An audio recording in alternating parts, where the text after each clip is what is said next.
नमस्कार, आप देख रहे हैं 24 न्यूज। मैं हूं आपके साथ पूर्णिमा। एक नजर डाल लेते हैं अब तक की 25 बड़ी खबरों पर। महाराष्ट्र मंत्री चंद्रशेखर बावनकुले ने पश्चिम बंगाल में रिकॉर्ड वोटिंग को ममता बनर्जी के खिलाफ बताया आक्रोश।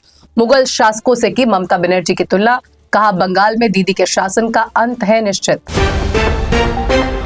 महाराष्ट्र के ऑटो टैक्सी ड्राइवरों को मराठी सिखाएगा मुंबई मराठी साहित्य संघ। परिवहन मंत्री प्रताप सरनाईक ने दी जानकारी। सरकार मराठी सिखाने के लिए एक प्रशिक्षण कार्यक्रम करेगी तैयार।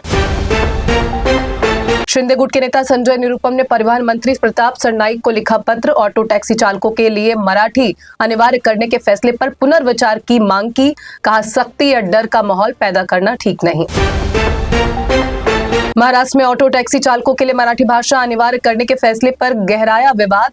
मनसे नेता अविनाश जाधव ने दी चेतावनी, हड़ताल करो या यूपी बिहार वापस जाओ, नहीं पड़ेगा कोई फर्क। महाराष्ट्र में रहकर हमें चुनौती देना पड़ेगा महंगा। शिवसेना यूबीटी के सांसद संजय राउत ने ऑटो टैक्सी चालकों के लिए मराठी भाषा की अनिवार्यता का किया समर्थन। कहा जो राज्य दे रोजगार उसकी भाषा का करना चाहिए सम्मान। महाराष्ट्र में मराठी भाषा को प्राथमिकता देना विवाद का विषय नहीं। महाराष्ट्र में आगामी विधान परिषद चुनाव 2026 की सरगर्मी तेज। मुंबई में हुई भाजपा की कोर कमेटी की बैठक में उम्मीदवारों के चयन को लेकर हुआ गहन मंथन। 30 नामों की सूची भेजी गई दिल्ली। चुनाव हार चुके नेताओं को टिकट न देने की शर्त। नवी मुंबई में सिडको और नैना अथॉरिटी को राज्य सरकार ने दिया बड़ा झटका। राजस्व मंत्री चंद्रशेखर बावनकुले ने उन जमीनों को वापस करने का दिया आदेश जिन पर कई सालों से कब्जा होने के बावजूद नहीं हुआ डेवलपमेंट और शर्तों का किया गया है उल्लंघन। शिवसेना प्रवक्ता प्रकाश महाजन ने की विधायक संजय गायकवाड़ की धमकी भरी भाषा की निंदा। कहा गायकवाड़ के बयानों से एकनाथ शिंदे और पार्टी की छवि हो रही है धूमिल। पार्टी गायकवाड़ के विचारों और भाषा का नहीं करती समर्थन। महाराष्ट्र में भाषा विवाद के बीच मनसे के दबाव के बाद मध्य रेलवे ने लिया बड़ा फैसला। भर्ती परीक्षा में अब मराठी भाषा को विकल्प के रूप में कर लिया गया शामिल। रेलवे प्रशासन ने नोटिफिकेशन रद्द कर किया बदलाव। अजित पवार की विमान हादसे में मौत के मामले में राजनीति तेज। सांसद सुप्रिया सुले ने महाराष्ट्र सरकार पर एफआईआर दर्ज न करने और लापरवाही के लगाए गंभीर आरोप। अजित पवार के निधन के 3 महीने के भीतर उपचुनाव कराए जाने पर भी जताया दुख। महाराष्ट्र कैबिनेट ने 18,130 करोड़ के पैकेज को दी मंजूरी। इसमें मुंबई मेट्रो लाइन 5A का विस्तार है शामिल, जो ठाणे, भिवंडी और कल्याण के बीच यातायात को बनाएगा सुगम और लाखों यात्रियों को मिलेगी बड़ी राहत। मुंबई की कॉर्पोरेट कंपनी में टेलीकॉलर महिला को एक मुस्लिम सहकर्मी ने अश्लील भेजे मैसेज। महिला ने कहा मैं हूं हिंदू तो मनचले ने दिया बेशर्मी वाला जवाब। कहा मुसलमानों को ज्यादा पसंद करती हैं हिंदू लड़कियां। पीड़ित महिला की शिकायत पर पुलिस ने मामला किया दर्ज।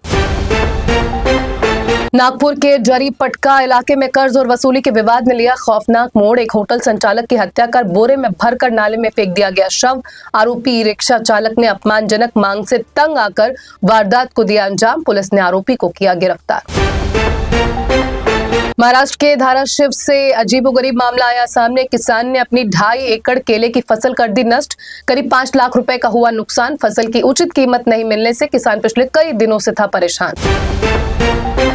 महाराष्ट्र के भंडारा जिले में हुआ भीषण सड़क हादसा। ट्रक और कार की टक्कर में 5 लोगों की मौत, 3 गंभीर रूप से घायल। पुलिस फिलहाल मामले की कर रही है जांच और फरार ट्रक चालक की तलाश जारी। नागपुर एयरपोर्ट से 145 हज यात्रियों की पहली फ्लाइट मक्का मदीना के लिए रवाना। हज हाउस और विमानतल पर उमड़ा परिजनों का हुजूम। भावुक माहौल में दुआओं के साथ दी गई विदाई। डुंबिवली में सस्ते घर का सपना दिखाकर ठगी का सनसनीखेज मामला आया सामने। पुलिस ने बिल्डर सहित 5 आरोपियों के खिलाफ केस किया दर्ज। गिरोह ने 65 लोगों से ऐंठे करीब 93,80,000 रुपए।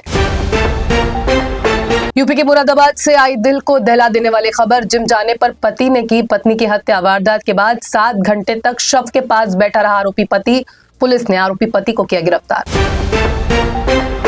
राजस्थान विधानसभा को बम से उड़ाने की मिली धमकी। ईमेल मिलने के बाद एटीएस और डॉग स्क्वाड ने संभाला मोर्चा। विधानसभा परिसर की सघन तलाशी में नहीं मिला कुछ भी संदिग्ध। धमकी भरे ईमेल की तकनीकी जांच शुरू। केंद्रीय गृह मंत्री अमित शाह ने पश्चिम बंगाल चुनाव के पहले चरण के मतदान पर दी प्रतिक्रिया। कहा राज्य में प्रचंड बहुमत के साथ बीजेपी की बनने जा रही है सरकार। अंग बंग और कलिंग क्षेत्रों का जिक्र करते हुए कहा इन क्षेत्रों में बीजेपी को मिल रही है बढ़त।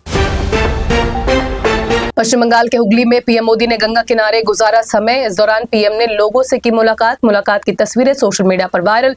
पीएम ने की नाविकों की तारीफ, कहा नाविकों की अथक मेहनत सचमुच में है सराहनीय। तेलंगाना की रेवंत रेड्डी सरकार ने राज्य के बुजुर्गों और रिटायर्ड कर्मचारियों के हित में लिया ऐतिहासिक फैसला। राज्य के सभी मंत्री और विधायकों की सैलरी में की जाएगी 50% की कटौती। 10 साल से अटके हुए 6,200 करोड़ रुपए पेंशन का होगा भुगतान। रेल यात्रियों के लिए बड़ी खुशखबरी। 28 अप्रैल को पीएम मोदी वाराणसी से 2 नई अमृत भारत ट्रेनों की करेंगे शुरुआत। इन ट्रेनों के शुरू होने से उत्तर प्रदेश और महाराष्ट्र के बीच आसान, तेज और किफायती हो जाएगी यात्रा। राज्यसभा सांसद राघव चड्ढा ने आम आदमी पार्टी से दिया इस्तीफा। राज्यसभा के चेयरमैन को भेजी चिट्ठी। राघव चड्ढा समेत 7 सांसद बीजेपी में होंगे शामिल। प्रेस कॉन्फ्रेंस कर दी गई जानकारी। राघव चड्ढा ने केजरीवाल को दिया बड़ा झटका। संदीप पाठक, अशोक मित्तल, स्वाति मालीवाल, हरभजन सिंह समेत 7 लोगों ने छोड़ी पार्टी। राघव चड्ढा ने नितिन नबीन से की मुलाकात।